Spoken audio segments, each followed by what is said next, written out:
Hola, ¿qué tal? Te hablan los pastores Cristian y Eli Bravo. Queremos darte la bienvenida por estar aquí en este canal, en donde tu vida será enriquecida. Gracias por ser parte de esta comunidad. Te invitamos a compartir, suscribirte y comentar en la barra de comentarios para seguir llevando un mensaje de esperanza a todos. Quédate donde estás para escuchar el mensaje que impactará tu vida. Así que comenzamos Ya. De Timoteo 3:16. Así que hoy vamos a leer la palabra de Dios. Y yo quiero que mientras leamos la palabra de Dios, usted celebre la palabra de Dios. ¿Entiendes? Dios es un Dios que le gusta la alegría. Es más, Sofonías 3 dice que Dios se alegra por nosotros. Dios es un Dios alegre. ¿Entiendes? Por eso que no puede haber una reunión de creyentes todos tristes y todos con la cara larga. ¿Yeah? La cara larga, decía un predicador, como desfile de culebra. No puede haber eso. ¿Yeah? Podemos estar en problemados, podemos estar en situaciones difíciles, en crisis, en enfermedad, pero hay algo que tiene que identificar a un verdadero creyente y es el gozo. El salmista dijo: Señor, no quites el gozo de tu salvación en mí. ¿Entiendes? Escúcheme bien. Esto es algo muy importante. A veces pensamos que el gozo se debe a las circunstancias que vivamos. Es decir, que si estamos bien y tenemos dinero en el bolsillo, entonces estamos gozosos. Pero el gozo tiene que ser la evidencia de que usted es un hijo de Dios. La evidencia de que usted tiene a Cristo en su corazón. ¿Está de acuerdo conmigo? ¿Sí o no? Entonces, sonríale al que tiene al lado. Muéstrele la sonrisa de Colgate. Y si no sonríe, dígale: sonríe, Cristo te ama. Vamos a la palabra de Dios, ahora sí. Tercera de Juan capítulo 2. Es el único capítulo. Tercera de Juan solamente tiene un solo capítulo. El versículo 2 es un texto bastante conocido. Y dice de la siguiente manera. Creo que está en la pantalla. Que no se me duerma el de las pantallas. Ok, gracias. Tercera de Juan capítulo 2 dice así: amado, yo deseo que seas prosperado. ¿En qué? En algunas cosas nomás. ¿Solamente en el trabajo? ¿En la familia solamente? Dice: en todas las cosas. Y que tengas salud. Mire, la salud no tiene precio. Hay millonarios que con todo su dinero del mundo no han podido salvarse de alguna enfermedad, ¿entiendes? Y han muerto. Han podido pagar a los médicos más grandes del mundo, pero nada puede devolver la salud. Así que dice: y que tengas salud, así como prospera tu alma. Tu alma.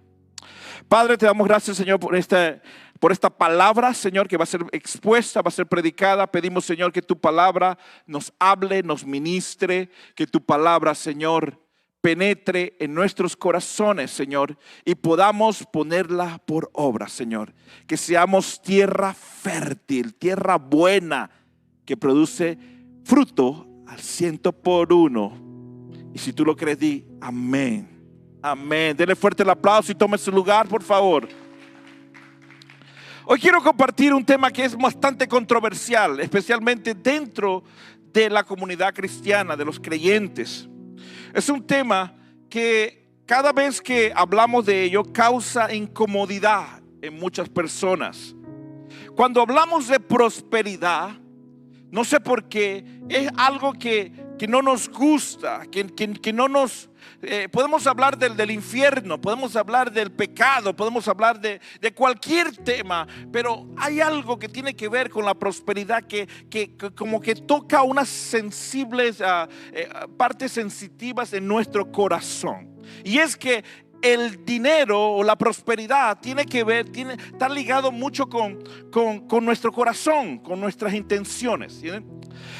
Tercera de Juan, el texto que leímos, dice que amado, y esto es un mensaje que el apóstol Juan le manda a uno de sus colaboradores llamado Gallo. Le dice: amado, yo deseo que seas prosperado en todas las cosas.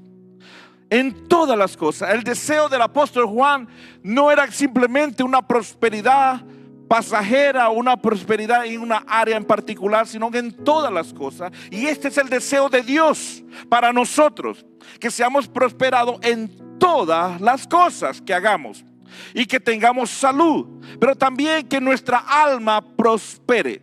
Ahora, en nuestra alma es donde está la voluntad, las emociones, donde está nuestra personalidad, donde están nuestros, en realidad todo lo que somos está en nuestra alma. Nuestra alma es la parte donde necesita ser restaurada siempre. En el alma, cada herida emocional que hemos sufrido desde nuestra niñez, la guardamos en el alma. En el alma es donde guardamos esas palabras maldichas que se nos dijeron, o esos mitos o creencias que hemos guardado por años. Por eso que una de las cosas que el Señor quiere hacer a través de su Espíritu Santo es renovar nuestra mente. Si comprendiéramos el poder de Dios, dice el apóstol Pablo a los Efesios, si pudiéramos comprender la plenitud de Cristo, pudiéramos entender lo grandioso que es Él. Por eso necesitamos ser renovados. Nuestra mente necesita ser cambiada. Ahora, la palabra prosperidad ha sido distorsionada en muchos lugares, ¿entiendes? En muchos sitios, especialmente en las iglesias. Para algunos, la palabra prosperidad significa tener dinero, o tener un carro de lujos, o tener una mansión muy grande, o tener muchas cosas lujosas. Pero para otros significa tener lo necesario. Vivir pobre, pero estoy próspero, dicen algunos. Escasamente, pero soy próspero. Para otros, el sufrimiento constante o renunciarlo a todo. La Biblia no enseña ninguno de estos dos extremos. Y hoy queremos romper estos paradigmas, estos medios, esta forma de creencia. Y yo personalmente la he tenido que romper en mi vida. Les quiero compartir una historia que viví hace un tiempo, hace más o menos más de 10 años.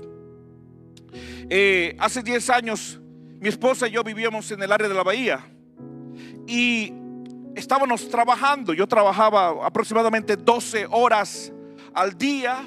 Tenía un buen trabajo, era director de una fábrica, trabajaba con muchos empleados, era manager. Mi esposa trabajaba en un buen trabajo también, era analista de riesgo, fraude, hacía muchas cosas que ni siquiera me podía contar porque era completamente secreto. Me decía ella: no te puedo contar porque es completamente confidencial. Trabajaba con el FBI y con otras organizaciones agarrando criminales. Entonces estábamos bien, teníamos nuestra casa, pero un día me llegó una noticia. Estoy trabajando y llegó la noticia de que mi papá había muerto. Ese mismo día había fallecido. Lo habían encontrado después de 3 días que se había desaparecido. Cuando escuché la noticia, me tocó mi corazón muy fuerte. Yo no crecí con mi papá, yo no crecí teniendo una amistad con mi papá. Sin embargo, como padre, no sé, ese momento me tocó muy fuerte. Me quebré, comencé a llorar. Por muchos años estuve buscando a mi papá, pero él se alejó de nosotros, no quiso hablarnos. Y en ese momento sentí un dolor. No sé si alguien ha experimentado lo que es la pérdida de un familiar, pero se siente como que algo se desgarra de ti, algo que es, creo que imposible de describir. En ese momento llegué a mi casa, mi jefe me dijo, vete a tu casa, tómate unos días, descansa. Yo me fui a mi casa y comencé a hablar con mi esposa. Amor, tengo que viajar para Venezuela porque quiero ir a ver allá, estar con mi papá, con, no sé, al funeral y todo esto. Y por ese entonces me encontraba en una situación difícil. Hasta ese momento me di cuenta que tanto trabajo, tanto esfuerzo no tenía ahorros. No tenía cómo ir para ver a mi papá. Recuerdo que mi pastor para ese entonces me dio una ofrenda, pero la ofrenda no era suficiente para ir, para ayudar, para apoyar. Y en ese momento me dio un dolor y un pesar tan fuerte que sentí. Dije, no es posible, tanto que trabajo. Él y yo hemos trabajado, hemos construido nuestra casa, teníamos de todo, teníamos nuestros carros nuevos. Sin embargo, no teníamos dinero, no teníamos ahorros, estábamos en bancarrota. Yo me pregunté, ¿qué habíamos hecho con todo?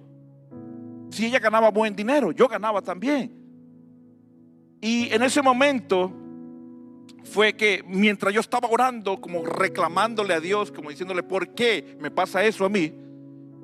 Yo sentí como que el Espíritu Santo me habló a mi conciencia. No lo escuché audiblemente, pero escuché que en mi conciencia que el Espíritu Santo me decía, porque tú no das, porque tú has creado un imperio para tú mismo, para tu familia.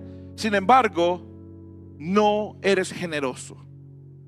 Y desde ese momento yo le dije a mi esposa, amor, tenemos que cambiar. Nuestra historia tiene que cambiar.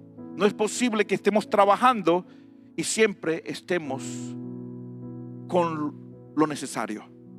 No tengamos para ahorrar, no tengamos para viajar. Para ese entonces, de hecho, casi viajábamos, ¿sí?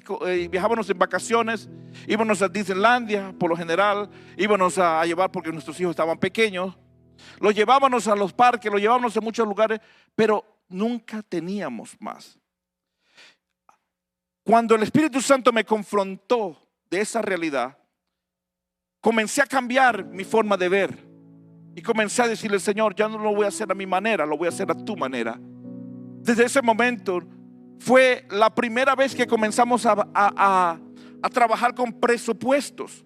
Nos comenzamos a dar cuenta que teníamos muchos gastos, salíamos a comer demasiado, íbamos de gastos, de compras, de comida, comprábamos demasiadas cosas a los niños tenían exceso de juguetes, exceso de accesorios, de todo.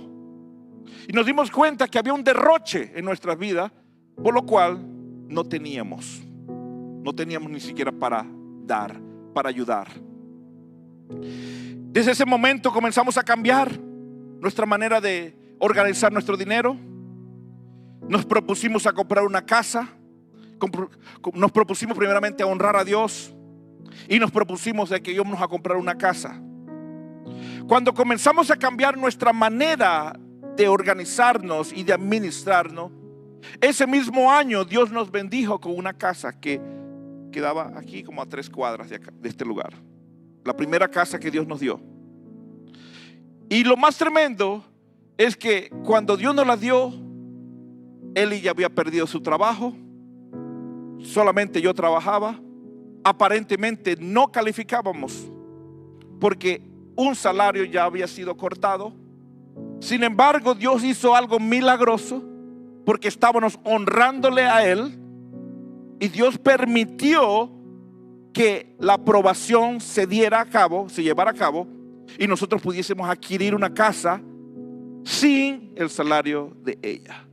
Eso fue un milagro. Después de eso nos dimos cuenta que no simplemente hubo un milagro a obtener la casa, sino que para obtener las casas nos dieron un préstamo de ayuda, se llama una ayuda para primeros compradores de casa. Pero parte de ese dinero no lo devolvieron. Es decir, que lo que nosotros habíamos dado de down payment lo recibimos para atrás.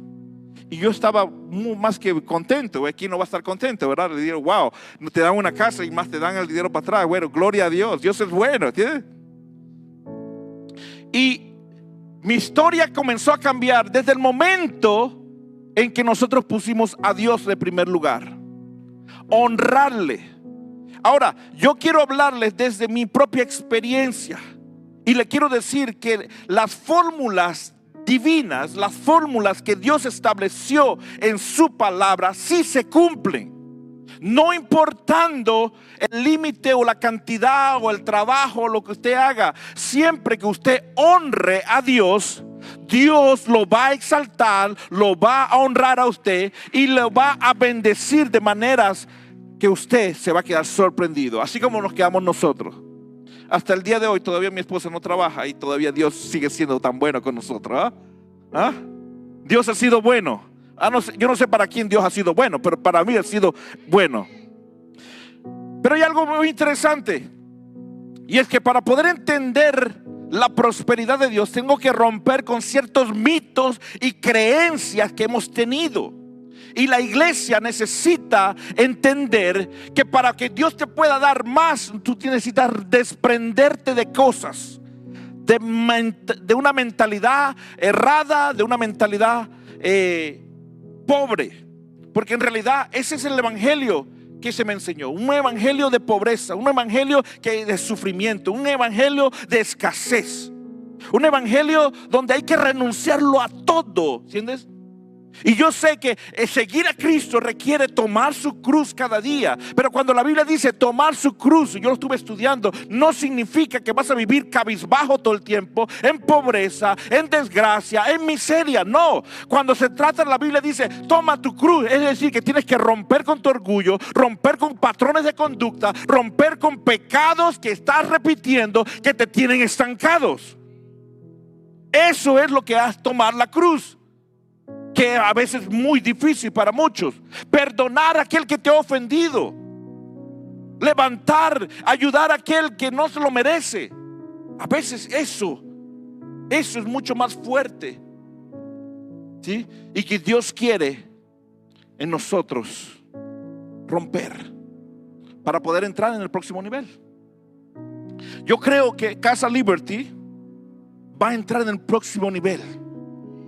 Yo estoy creyendo que Casa Liberty, que toda la iglesia va a comenzar a experimentar a Dios de una manera sorprendente, de una manera inmensurable. ¿Cuál es el evangelio que hemos escuchado? El evangelio de la prosperidad, donde todo lo que prosperan son atacados. Yo he sido atacado muchas veces. Y eso que no estoy rico. He sido atacado muchas veces. ¿Por qué? Por cualquier cosa. Si se postea algo en las redes, o si posteo algo que viajé, enseguida consideran que me estoy aprovechando. Sin embargo, es tiempo de romper con esos mitos, esas creencias. El evangelio es poder de Dios, pero el evangelio también tiene el poder de transformar tu vida de una forma radical, completa, ¿entiendes?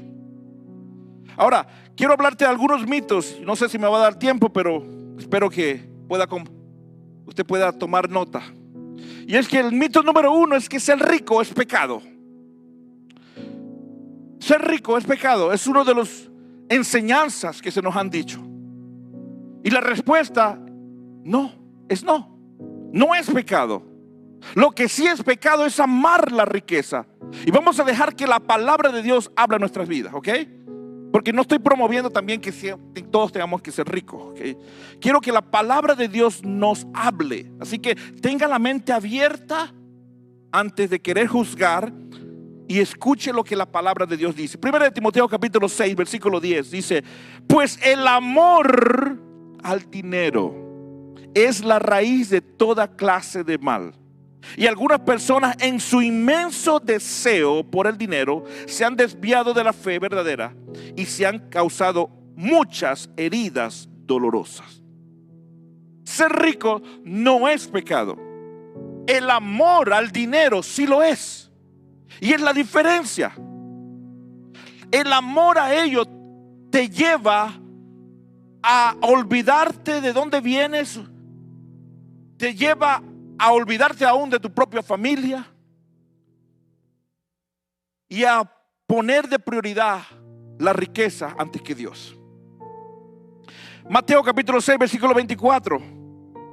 Jesús hablando dijo aquí: nadie puede servir a dos amos, pues odiará a uno y amará al otro. Será leal a uno y despreciará al otro. No se puede servir a Dios y estar esclavizado al dinero.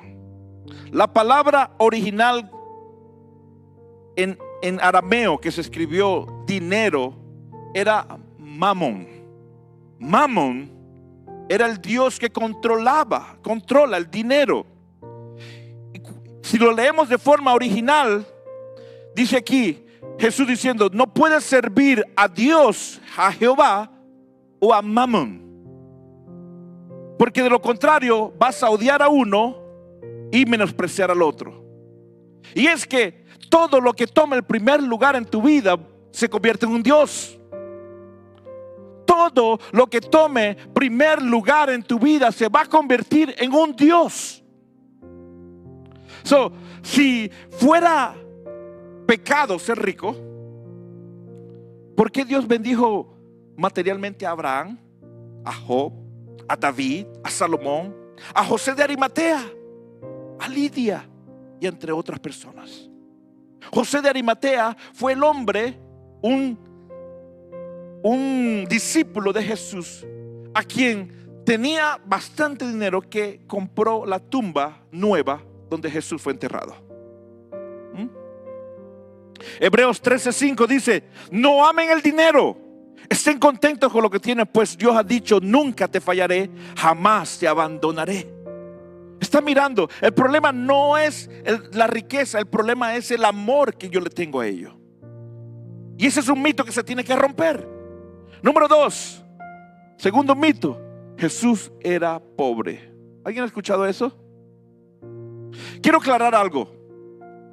Jesús escogió una vida de dependencia total al Padre. Su ministerio fue itinerante. Pero eso no significa que Jesús promoviera la pobreza como una idea espiritual. Si observamos la vida de Jesús, tenía un tesorero. ¿Para qué ocupas un tesorero? Para administrar. Recibía apoyo económico. Muchas mujeres sostenían el ministerio de Jesús. Alimentaba un grupo de discípulos. Es más, la Biblia dice que Judas robaba de la bolsa porque había dinero. Su túnica era suficientemente valiosa para que los soldados no la quisieran romper. ¿Está mirando? Ahora, Jesús cuando habló dice que no tenía dónde recostar su cabeza. Él lo que quiso decir era que el ministerio es sufrido. Y él conocía las intenciones de las personas que venían a él. Soy maestro, te quiero servir, pero déjame que primero entierre a mi papá. Señor, déjame que cobre la herencia. Él miraba las intenciones. Señor, yo te quiero servir, yo te quiero seguir donde quieras. Cuando Jesús le dijo: hey, el maestro no tiene dónde recostar su cabeza, ¿qué hizo ese discípulo? Se fue. ¿Por qué? Porque estaba buscando un lugar donde acobijarse por su necesidad.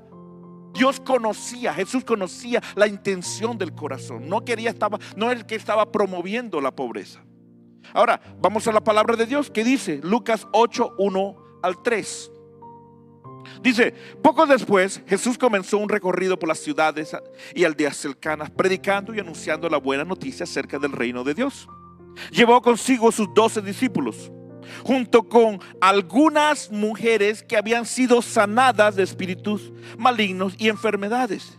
Entre ellas estaba ¿quién? María Magdalena, de quien él había expulsado 7 demonios. Juana, la esposa de Chuza, administrador de Herodes. Susana y muchas otras que contribuían con sus propios recursos al sostén de Jesús y sus discípulos. ¿Está mirando?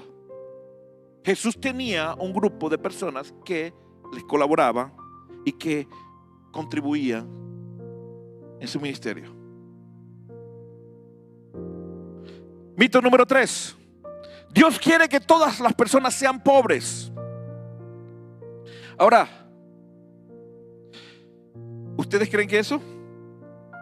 ¿Qué dicen ustedes? Dos que dicen que no. Los demás dicen que sí. Ok. Le voy a llevar lo que dice la palabra en Deuteronomio capítulo 8, versículo 18. Esta es una palabra que el Señor tocó mi vida en estos días mientras yo lo estudiaba. Dice: acuérdate del Señor tu Dios. Él es quien te da la fuerza para obtener riquezas, a fin de cumplir el pacto que les confirmó a tus antepasados mediante un juramento. ¿Quién es el que te da poder? ¿Quién es el que te da poder? Para hacer riqueza, dice, no dice que Él hace la riqueza. Él te dice que Él te da la capacidad, el poder, te da la sabiduría, te da las oportunidades, la creatividad, te da el trabajo, la diligencia, las estrategias para que tú puedas hacer riquezas. Y esto es algo que tenemos que entender, que Dios no va a dar a nadie si no sabes administrar lo poco que Dios te da. Si eres fiel en lo poco, Dios te va a poner en lo mucho. Pero Él es el que te da el poder, la habilidad para crear riquezas. Y al final voy a hablar por qué. Mito número 4, la prosperidad es solamente dinero. Este es otro de los argumentos por los cuales muchas de las personas debaten acerca de la prosperidad, porque lo basan a que la prosperidad tiene que ser que la bolsa del bolsillo esté reventando, ¿entiendes? O tu banco esté fuerte, ¿entiendes? La prosperidad bíblica significa mucho más que eso. Es caminar con Dios, es tener paz. A veces, mire, la prosperidad es mucho más que tener dinero, es tener propósito, es tener relaciones sanas, es tener sabiduría, recursos suficientes para mantener a tu familia, tener influencia, poder dar, ser generoso a otro. Eso es prosperidad. Mira lo que dice Josué 1:8. Dice: estudia constantemente este libro de instrucción, medita en él día y noche para asegurarte de obedecer todo lo que allí está escrito, y solamente entonces prosperarás y te irá bien en todo lo que hagas.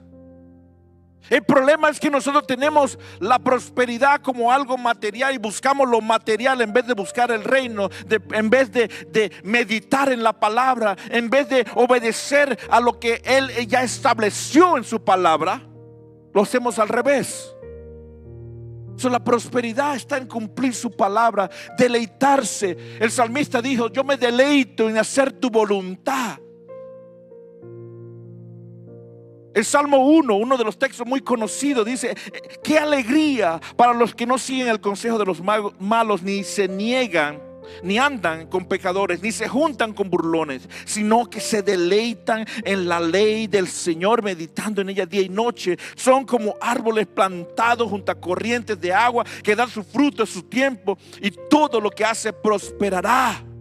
Su hoja no se marchita. Está mirando. El cumplir la palabra, el obedecer la palabra, trae prosperidad automáticamente a tu vida. Trae paz a tus relaciones. Mire, hay personas que están dispuestos a dar su dinero por paz. La paz no la puedes comprar. La paz no la puedes adquirir así por nomás. La paz viene de Dios, es un fruto del Espíritu. Así que este texto conecta la prosperidad con la obediencia a la palabra de Dios. Mito número 5: si tienes fe, necesariamente serás millonario. Este es el evangelio de la prosperidad que enseña que tienes que tener fe. Y es que todo lo vas a recibir por fe, claro que sí, pero no necesariamente para que seas millonario. La Biblia nunca enseñó eso. De hecho, el apóstol Pablo dijo: yo he aprendido a vivir en escasez y he aprendido a vivir en abundancia. Sé como el secreto de vivir la vida en cualquier situación, sea con el estómago lleno o vacío, con mucho o con poco. ¿Sí? Tener fe no necesariamente te hace millonario. Y Dios no está promoviendo a gente millonaria, porque en realidad muchos de nosotros quizás no tendríamos la habilidad de cómo administrarlo correctamente. Nos volveríamos locos, ¿entiendes? La verdadera prosperidad no depende de la cuenta bancaria, depende de la fidelidad en Dios. Tu fidelidad en Dios, tu fe en el Señor. Aleluya. Gloria a Dios. ¿Cuántos pueden decir gloria a Dios? Mito número 6. El dinero corrompe. ¿Lo han escuchado? No exactamente. ¿Sabes lo que pasa con el dinero? El dinero amplifica lo que ya eres. Si eres generoso, serás más generoso. Si eres egoísta, serás extra egoísta. El dinero revela lo que está en el corazón de la persona. Así que el dinero no corrompe, la persona ya está corrompido y lo que hace es incrementar lo que ya eres, lo que ya está dentro de ti. Primera de Timoteo 6, 17 al 19 dice: enséñale a los ricos de este mundo que no sean orgullosos ni que confíen en su dinero, el cual es tan inestable. Deberían depositar su confianza en Dios, quien nos da en abundancia todo lo que necesitamos para que lo disfrutemos. Ahora, cuando yo estaba leyendo este 1 de Timoteo capítulo 6, apóstol Pablo le está dando instrucciones a Timoteo. Timoteo es un joven pastor que está pastoreando una iglesia en Éfeso, y en su iglesia tenía gente de todo tipo. Entre ellos tenía ricos. Tú no le vas a decir a un rico que no conoces, enseñarle lo que la palabra de Dios dice. ¿Ves? Al apóstol Pablo le está diciendo: enséñale a los ricos que tienes ahí en tu iglesia, ahí en Casa Liberty, ¿entiendes? Ahí los que están en Casa Liberty, enséñales de que ellos no sean orgullosos, que sean dadivosos. Dice el versículo 18, dice: diles que usen su dinero para hacer el bien. Deberían ser ricos en buenas acciones, generosos con los que pasan necesidad y estar siempre dispuestos a compartir con otros. De esa manera, al hacer esto, acumularán su tesoro con un buen fundamento para el futuro, a fin de poder experimentar lo que es la vida verdadera. Ahí no dice es que tienen que deshacerse de esos ricos, no, que se lo den todos a los pobres y ya. No, dice: enséñales que la mejor manera de cómo ellos pueden ser ricos es cuando ellos son generosos, cuando ellos dan, cuando ellos se desprenden por otros. Mito número 7: los pobres son más espirituales. Yo he escuchado esto: es que Dios no nos hace ricos porque es que los pobres, ya tenemos el cielo. La Biblia tampoco dice eso. Hay humildes pobres y hay pobres amargados también. No mire a su lado, por favor. No mire a su lado, ya está mirando.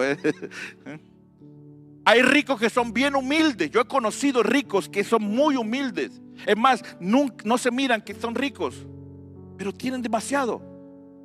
Pero hay ricos también orgullosos. La espiritualidad nunca se mide por el patrimonio. Los pobres no son más espirituales. Eso es una mentira. Por eso es que a veces no podemos alcanzar, no nos atrevemos a hacer más allá, porque decimos: es que eso me va a corromper. Si tú estás pensando en esa mentalidad, tú nunca vas a salir de ese estado. Y Dios no te va a llevar a otro próximo nivel hasta que tú entiendas que la bendición de Jehová es la que enriquece y no añade tristeza con ella. Cuando tú tienes la oportunidad de bendecir a otros, de ayudar a otros, de levantar a otros. Mito número 8 es: Dios prospera para que vivamos en lujo. Este es el centro del mensaje. Dios prospera para expandir su reino. Mire, podemos observar en todo el Nuevo Testamento. Una de las cosas que Dios hizo fue que cuando ellos se aceptaron al Señor, dice, tenían todas las cosas en común, vendían sus casas, lo traían a los pies de los apóstoles, y dice, y ninguno había con necesidad, porque todo le pertenecía a todos, y el reino del cielo se comenzó a expandir. ¿Por qué? Porque tenían más recursos para llevar, para enviar misioneros, para construir tabernáculos, para construir templos, para sostener a los sacerdotes, para ayudar a las viudas, para ayudar a los misioneros, para plantar iglesias, para alimentar al necesitado. Había recursos. Y yo estoy creyendo en el nombre del Señor que Dios va a levantar una iglesia que va a entender que en realidad los recursos son importantes para poder extender su reino aquí en esta tierra. No podemos extenderlo cuando no tenemos, cuando estamos limitados.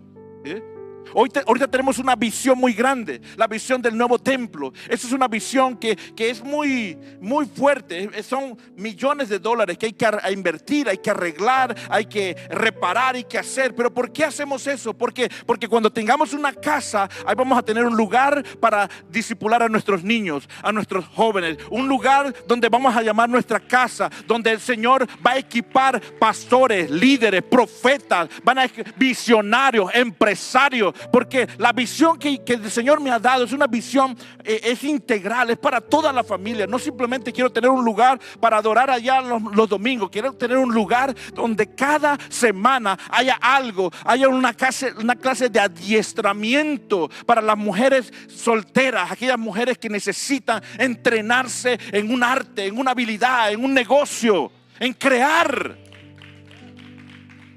Lo tenemos que hacer. La iglesia, mira, la comunidad latina es una comunidad muy trabajadora. Es una comunidad muy fuerte para construir, para hacer, para desarrollar. Pero es una comunidad muy limitada en su pensamiento. No creemos que podemos. No creemos, y tenemos que romper con esos paradigmas. Mire, esta semana el Señor... Jorge, ya puedes pasar, por favor. Ya se me acabó el tiempo. Pero yo estaba meditando esta semana Efesios ha sido un libro que hemos estado estudiando él y yo. Y lo hemos estado estudiando porque ahí puedo comprender lo que es el verdadero evangelio que Dios quiere que nosotros vivamos. Capítulo 1, versículo 19. Dice: también pido en oración que entiendan la increíble grandeza. Escuche bien, con detenimiento. Increíble grandeza del poder de Dios para nosotros los que creemos en Él. Es el mismo gran poder que levantó a Cristo de los muertos y lo sentó en lugares de honor a la derecha de Dios en los lugares celestiales. Ahora Cristo está por encima de todo, sean gobernantes, autoridades, poderes, dominio, cualquier otra clase de cosa. Y Dios le dio autoridad a la iglesia, que somos nosotros. La cabeza es Cristo. Dios nos hizo su cuerpo para tomar dominio y posesión. Pero ningún imperio, ninguna organización, ninguna iglesia ha podido tomar imperio cuando es pobre, cuando no tiene, cuando está limitada. El mundo invierte millones de dólares para discipular a una generación que se está levantando con una identidad pervertida.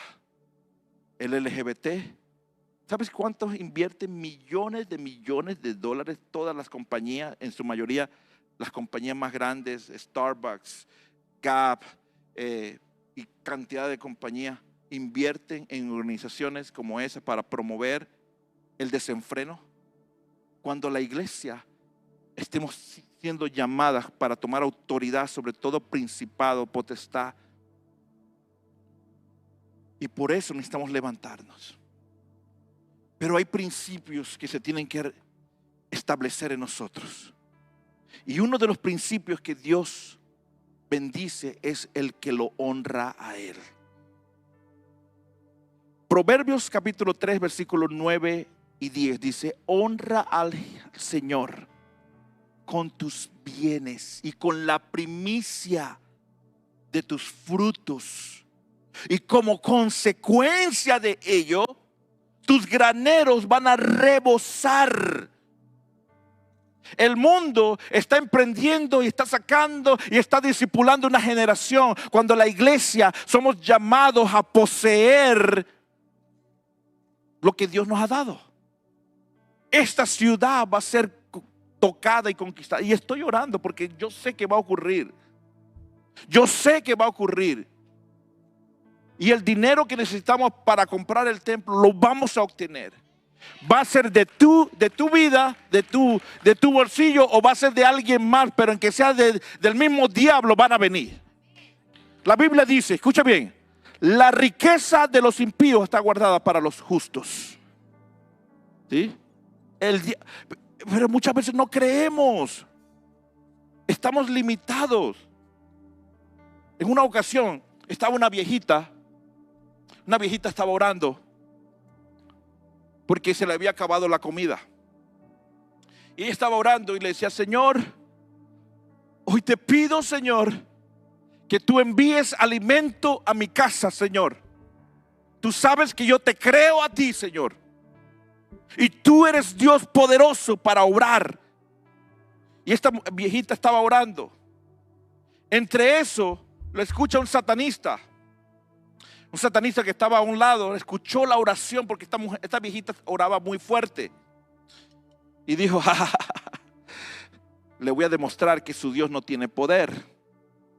Voy a comprarle alimentos y se lo voy a llevar, y después le voy a decir: Satanás te lo mandó porque tu Dios no tiene poder.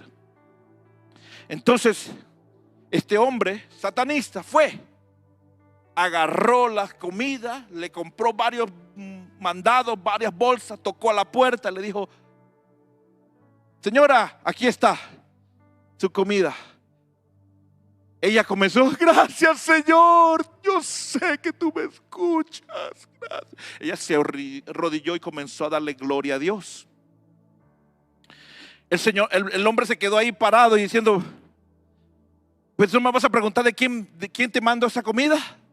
Dice: hijo, no necesito que me des explicación. Cuando Dios manda, hasta el diablo tiene que obedecer. Aleluya. Yo no sé si alguien le cree a Dios. Yo no sé si alguien le cree a Dios.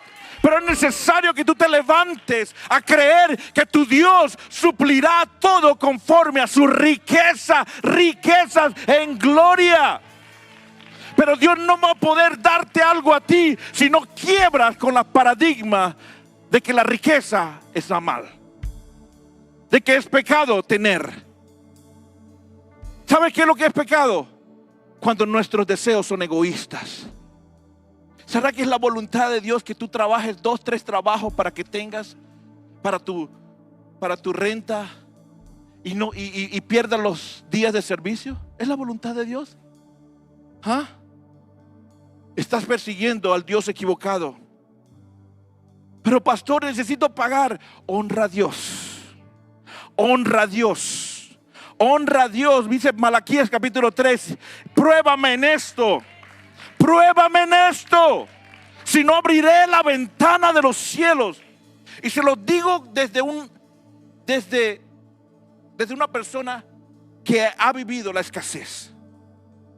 Se lo digo desde una persona que ha tenido y no ha tenido nada también. Y si lo puedo decir, Dios cumple su palabra. Le puedo decir: Dios cumple su palabra. Si tú te deleitas en Dios, y si tú a partir de hoy decides romper con esa maldición, el Señor te va a poner en alto. Y quiero terminar con este texto bíblico.